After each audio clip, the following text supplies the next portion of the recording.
Welcome to our deep dive today. Yeah. We're really taking a look at the life of Steve Jobs, not just as a tech innovator, but as a person. Right. So we have Isaacson's biography, which is packed with like firsthand accounts from people who knew him, and I think you'll be surprised by some of what we uncovered. It's easy to just focus on like the business hero narrative, but today we're going to go beyond that to understand the complexities of the man, his relationships, his triumphs, and yes, his missteps too. Yeah, I think that's a great approach. And it is a fascinating story and one that really offers a lot of food for thought. And I think Jobs' personal life, especially those early experiences, really shaped his approach to business and leadership. So, like his adoption, for instance, and the unique psychological dynamics it created. Right. That's a great place to start, I think. Okay, let's unpack that. So, Steve was adopted by Paul and Clara Jobs, wonderful people, and they promised his biological mother, Joanne, that they would fund his college education. That was her big stipulation for the adoption. Imagine making that kind of commitment right from the start. Yeah, it really speaks to the value they placed on education. And, Jobs knew he was adopted from a young age. Yeah. And Isaacson describes this as creating this feeling of being both abandoned and chosen. It's a powerful duality, don't you think? Absolutely. It really makes you think like how that shaped his personality, like this drive for control or his need to prove himself. Yeah, and that's a key thread that we see throughout his life, that need for control. It could manifest as brilliance and vision in the business world, but it also led to difficulties in personal relationships. So, even his dealings with Wozniak, his business partner, his relationship with his daughter Lisa, those are all examples of where that drive for control could become a stumbling block. Right. And speaking of those early influences, so the Jobs family lived in Mountain View, which was like the heart of what would become Silicon Valley. Imagine being surrounded by engineers from companies like HP and Lockheed as a kid. Yeah. It's almost like he was destined to be a tech innovator. Right. That environment really fostered his early fascination with electronics. And he learned from his father in their garage, from neighbors who worked on, cutting-edge technology. Oh, and you can't forget that story of young Steve calling Bill Hewlett himself to ask for parts. Oh, yeah. What a great story that is. What kid has the guts to do that? It shows just incredible initiative, even at that age. He had this audacious confidence, a willingness to reach out to anyone, a disregard for traditional hierarchies. And you could say those traits really served him well in the business world, but they could also lead to friction. Right. So that fearlessness is definitely a double-edged sword. Okay. And this brings us to his meeting with Steve Wozniak. Yes. Who was a brilliant engineer who would become his lifelong friend and Apple co-founder. Remember the story of the blue box? Oh, of course. That device that could make free long-distance calls. I know. It was Wozniak's technical genius.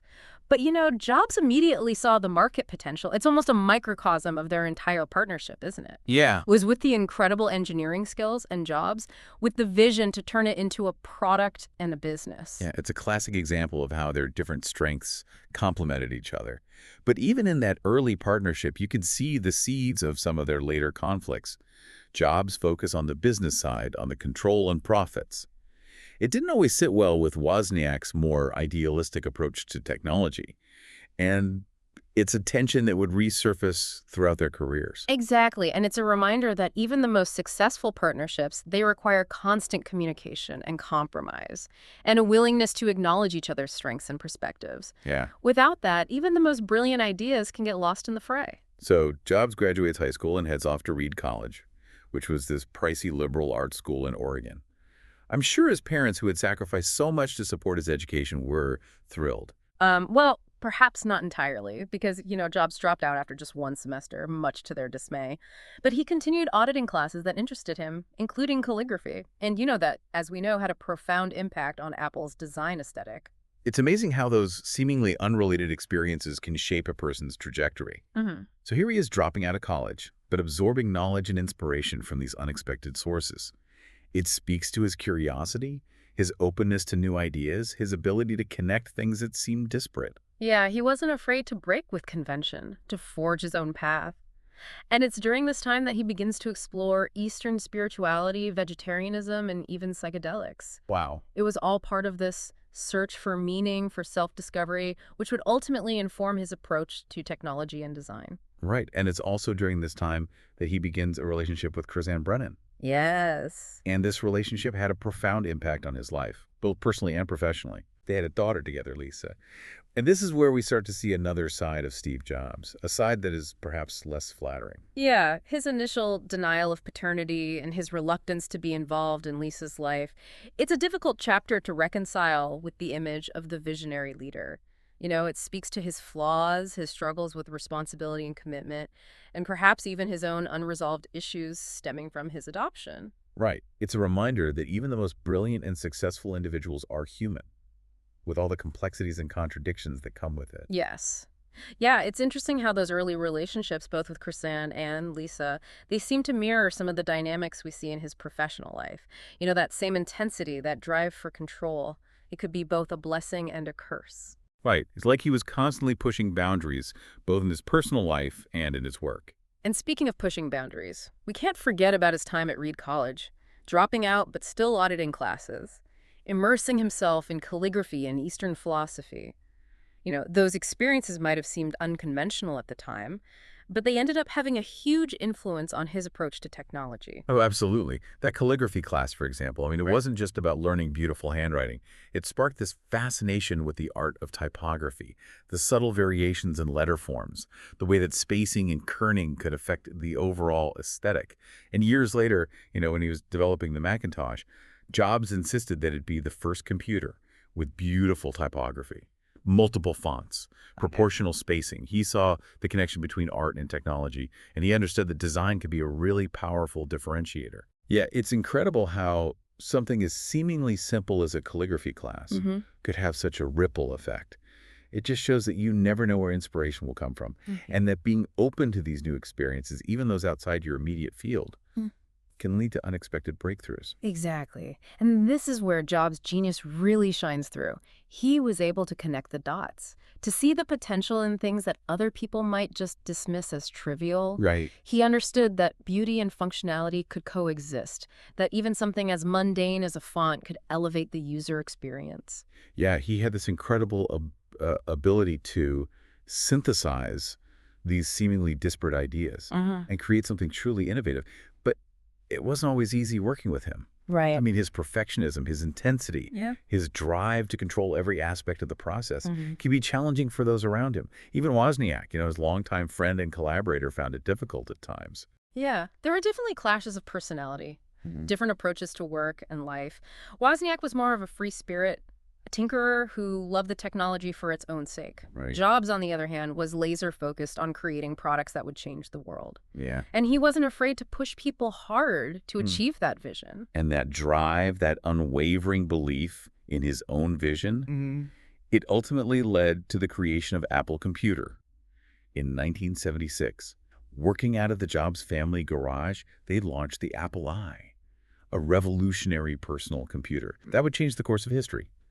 Jobs saw the potential for personal computing before most people even knew what a personal computer was. Yeah. He had this uncanny ability to anticipate the future, to understand how technology could transform the way we live, work, interact with the world. Yeah, he wasn't just building computers, he was building a future. He was a master storyteller, Right. a visionary who could paint a picture of what was possible and inspire others to believe in it. He had this charisma, almost this messianic zeal that drew people to him. Right. But that same intensity, that unwavering focus on his own vision could also lead to conflict. As Apple grew, Jobs' management style became increasingly demanding, even abrasive. He could be ruthless with employees, pushing them to their limits and beyond. It's a side of him that we can't ignore, even as we celebrate his achievements. It's a reminder that brilliance often comes with a price. Jobs' drive for perfection, his relentless pursuit of excellence, it took a toll on those around him. And ultimately, it led to his ouster from Apple in 1985. Can you imagine being forced out of the company you created? Wow. The company that bears your name, must have been a devastating blow. It was a turning point in his life. He could have easily given up, retreated from the world, but instead he channeled that energy into new ventures. So he founded NextT, a computer company focused on high-end workstations. And he acquired Pixar, this small animation studio that would go on to revolutionize filmmaking. Yeah, it's fascinating how he took those experiences, the successes and the failures, and used them to fuel his next chapter. He didn't let adversity define him. He learned from his mistakes, honed his leadership skills, and ultimately emerged even stronger. And let's not forget the role that Pixar played in his personal growth. Right. It was a world far removed from that cutthroat world of Silicon Valley, a place where creativity and collaboration were paramount. And it allowed him to tap into a different side of himself, a more nurturing and supportive side. It's like he was able to rediscover the joy of creation, the magic of bringing stories to life. And that experience, I think, was essential for his eventual return to Apple. Yeah. In 1997, in a twist of fate that would become Silicon Valley legend, Apple acquired NXT, bringing Jobs back into the fold. It was a homecoming of sorts, a chance for him to right the wrongs of the past and lead Apple into a new era. It was a masterstroke, really. Apple gained Jobs' visionary leadership and NXT's innovative technology, which formed the basis for the modern Mac operating system. Yeah, and Jobs, I think, gained a sense of closure, a chance to rewrite his legacy. And what a remarkable era it was. Under Jobs' leadership, Apple launched a string of iconic products that revolutionized entire industries, like the iMac, the iPod, the iPhone, the iPad, each one a testament to his vision, his relentless pursuit of perfection, and his deep understanding of how technology could enrich people's lives. Yeah. It wasn't just about the technology itself. It was about the design, the user experience, the way that these products seamlessly integrated into our lives. Jobs understood that technology should be intuitive, beautiful, even joyful to use. Yeah. He wanted to create products that people loved, Yeah. products that were more than just tools. Yeah. He was obsessed with the details, the materials, the way things felt in your hand. He pushed his team relentlessly to achieve this level of quality and craftsmanship that was unheard of in the tech industry. It wasn't always easy working with him. But the results are undeniable. Apple became the most valuable company in the world, and Jobs, a cultural icon. Right? His influence extended far beyond the realm of technology. He showed the world that design mattered, that simplicity could be a powerful force, that it was possible to create products that were both functional and beautiful. He inspired a generation of designers, entrepreneurs, creatives to think differently, to challenge conventions, to strive for excellence in everything they did. But even as he was achieving this unprecedented success, Jobs faced another challenge, one that he couldn't control with sheer willpower: his health. In 2003, he was diagnosed with pancreatic cancer. And it's a poignant reminder that even the most brilliant and driven individuals are ultimately vulnerable. Yeah, and his battle with the disease became a defining chapter in his life. It forced him to confront his own mortality, to reflect on his legacy, to reevaluate his priorities. And it's during this time that he delivers his famous Stanford commencement speech, where he talks about the importance of following your passion, of taking risks, of living each day to the fullest. And his words, "Your time is limited, so don't waste it living someone else's life." They took on a whole new meaning in light of his diagnosis. It was a powerful message, one that resonated with people all over the world. Jobs' story, with all its complexities and contradictions, became a source of inspiration and reflection. He showed us that it's okay to be different, to challenge the status quo, and to never give up on your dreams. Even in the face of adversity, he continued to innovate, to push boundaries, to inspire those around him. And while he wasn't always the easiest person to work with, there's no denying his genius, his passion, and his unwavering belief in the power of human ingenuity. His legacy is complex and multifaceted. He was a visionary leader, a brilliant designer, a demanding boss, a devoted father, a flawed human being. But above all, he was a reminder that one person can make a difference, that technology can change the world, and that it's important to live each day with purpose and passion. It's been a fascinating journey exploring the life of this complex and enigmatic figure. We've seen his brilliance, his flaws, his triumphs, and his struggles. And while he may be gone, his legacy continues to inspire us to think differently, to push boundaries, and to strive for excellence in everything we do. Thanks for joining us on this deep dive.